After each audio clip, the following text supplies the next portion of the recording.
देखिए स्टूडेंट्स, जब आप करीब 9th या 10th में होते हैं तो आप बड़े बड़े सपने लेते हैं, जैसे कि डॉक्टर बनना, इंजीनियर बनना, वकील बनना, आईएएस बनना।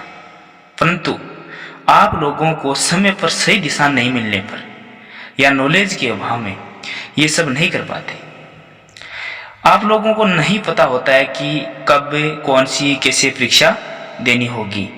इसीलिए आज हम बात करेंगे कि डॉक्टर कैसे बने, कैसे पढ़ाई करें और क्या क्या प्रक्रिया होती है, क्या क्या प्रोसेस होती है डॉक्टर बनने में। ये सारी बातें हम कंटिन्यू यानी स्टेप बाय स्टेप पे बात करेंगे। डॉक्टर्स के बहुत प्रकार के कोर्स होते हैं, यानी कि डॉक्टर बहुत प्रकार के होते हैं, लेकिन चाहे कौन सा ही कोर्स करें आपको 10th पास करनी ही होगी। उसके बाद 11th में आपको साइंस यानी बायोलॉजी सब्जेक्ट लेना होगा, यानी साइंस में बायोलॉजी होना आपके जरूरी है। उसके बाद आपको क्या करना है, अब आपको बायोलॉजी सब्जेक्ट लेने के बाद 12th में आपको अच्छे मार्क्स से पास करनी होगी, यानी 12th को आपको अच्छे मार्क्स से पास करनी होगी। इसके साथ ही साथ आपको बायोलॉजी व अंग्रेजी विषय को बहुत मजबूत करना होगा, यानी बायोलॉजी और इंग्लिश के अंदर आपको बहुत पकड़ करनी पड़ेगी, इसके अंदर आपको अधिक रुचि लेनी पड़ेगी। अब बात करेंगे कोर्सेज की। 12th के बाद यानी 12th के बाद आप B pharma, D pharma, MBBS, nursing, BSc nursing, ANM, GNM यानी डॉक्टर्स के प्रोफेशन में कर सकते हैं। लेकिन एक स्पेशल डॉक्टर बनने के लिए आपको एमबीबीएस करना होगा, जो इन बाकी कोर्सों के अलावा सबसे ज्यादा लंबा कोर्स यानी डिग्री है, सबसे लंबा कोर्स है और एक डिग्री है। जैसे बी फार्मा और डी फार्मा ये सिर्फ मेडिकल से रिलेटेड है, यानी दवाई इनसे आप सिर्फ दवाई बेच सकते हैं, और एमबीबीएस सबसे हार्ड कोर्स भी है। जबकि नर्सिंग डॉक्टर्स का सबसे छोटा कोर्स है, जैसे कि एक 3rd ग्रेड लेवल का। लेकिन हाई लेवल डॉक्टर्स में हम बात करें तो फर्स्ट ग्रेड यानी प्रोफेसर डॉक्टर के लिए आपको एमबीबीएस करना होगा। और प्रेजेंट टाइम में युवाओं का यानी यूथ का सबसे चाहने वाला कोर्स एमबीबीएस ही है। इसकी प्रोसेस के बारे में आज चर्चा कर रहे हैं। 12th के बाद आपको नीट यानी नेशनल एंट्रेंस कम एलिजिबिलिटी टेस्ट देना होगा, यानी कि एमबीबीएस के लिए इंट्रेंस एग्जाम क्लियर करना पड़ेगा। एग्जाम क्लियर करने के बाद आपको अपने रैंक के आधार पर, आपकी रैंक के आधार पर यानी आपके नंबरों के आधार पर आपको एमबीबीएस कॉलेज अलॉट होंगे। जितने अच्छे मार्क्स होंगे यानी जितने आप अच्छे मार्क्स लेके आओगे उतना ही आपको नजदीक कॉलेज मिलेगा, यानी आप जो चाहोगे, जिस राज्य के अंदर, जिस जिले के अंदर चाहोगे आपको कॉलेज मिल सकता है और बड़ा अच्छा कॉलेज मिल सकता है।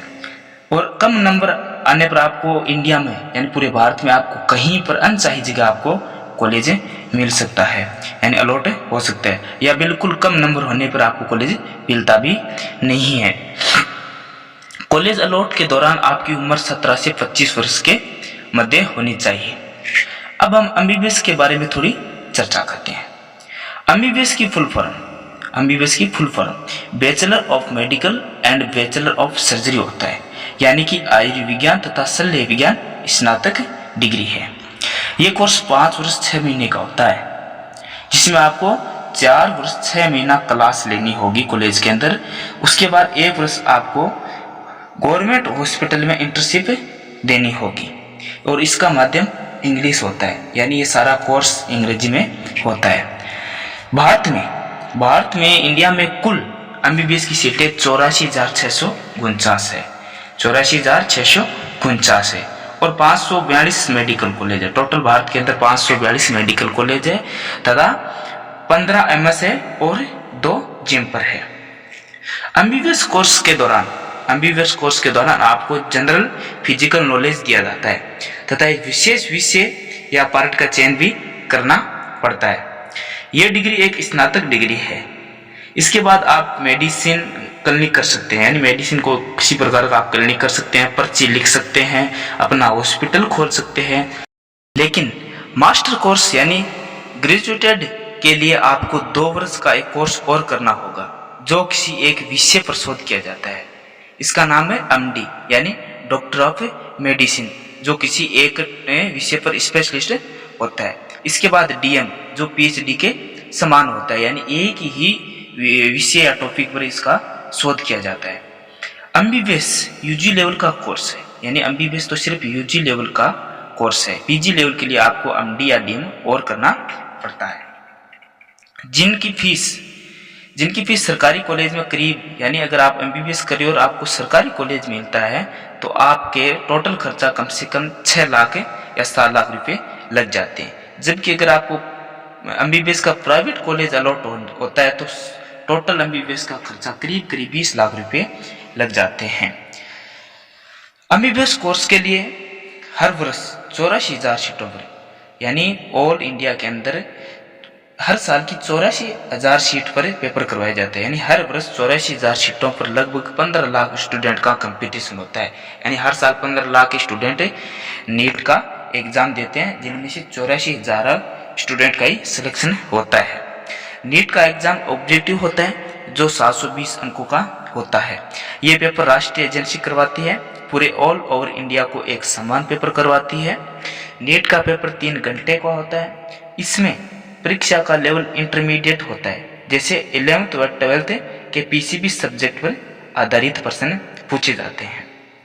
नीट एग्जाम पास करने के लिए करीब आपको 1 वर्ष गहन तैयारी करनी पड़ेगी। 12th के बाद 1 वर्ष गहन तैयारी करनी पड़ेगी, तभी आपका एमबीबीएस कॉलेज में सिलेक्शन होता है। उसके बाद हम और चर्चा करते हैं डॉक्टर के बारे में। जैसे डॉक्टर की बात करें तो डॉक्टर 4 प्रकार के होते हैं। नंबर 1 जैसे एलोपैथिक, होम्योपैथिक, आयुर्वेदिक या वैद्य या यूनानी डॉक्टर या हकीम भी उनको बोलते हैं। भारत में सबसे ज्यादा एमबीबीएस मिलेंगे, यानी भारत में चाहने वाले कोर्स या डॉक्टर हैं वो सबसे ज्यादा एमबीबीएस को पसंद करते हैं। जबकि ये डॉक्टर की सबसे छोटी डिग्री है और कंपटीशन भी सबसे ज्यादा है, यानी ये डिग्री छोटी है लेकिन कंपटीशन ज्यादा है और चाहते भी इसको लोग ज्यादा है। एमबीबीएस के अंदर शरीर रचना विज्ञान, फार्माकोलॉजी, पैथोलॉजी, सामुदायिक स्वास्थ्य चिकित्सा, बाल चिकित्सा और शल्य चिकित्सा का अध्ययन कराया जाता है। एमबीबीएस के दौरान जनरल नॉलेज के साथ आपको एक विषय चूज करना होता है, जो करीब 17 विषय, उनमें से आपको एक विषय लेना पड़ता है। जैसे हिंदी में हम इसको समझे, यानी इसको एक साधारण लैंग्वेज हम समझे तो जैसे हम कहते हैं सिर का डॉक्टर है, पेट का डॉक्टर है, हड्डी का डॉक्टर है, ये दिमाग का है, ये हार्ट का है, ये सारे डॉक्टर के प्रकार, ये सब अलग अलग विषय के अंदर आपको लेने पड़ेंगे और कोर्स के अंदर करवाए जाते हैं। इसके अंदर एक शोध आपको करवाया जाता है, तभी आप इसके अंदर एक स्पेशलिस्ट बनते हैं। अब जैसे इसके अंदर सब्जेक्ट की हम बात करें तो सब्जेक्ट है जैसे ह्यूमन एनाटोमी है, ह्यूमन एनाटोमी, बायोकेमिस्ट्री हो गया, रेडियोथेरेपी हो गया, जनरल सर्जरी हो गया, डर्माटोलॉजी हो गया, पेडिट्रिक्स बच्चों का डॉक्टर हो गया, जनरल मेडिसिन हो गया, ऑर्थोपेडिक्स हो गया, ईएनटी ईयर नोज ये डॉक्टर हो गया, साइकेट्री हो गया, नेफ्रोलॉजी हो गया, यूरोलॉजी हो गया, ये सब डॉक्टर के प्रकार है। इनके अंदर वो स्पेशलिस्ट होते हैं।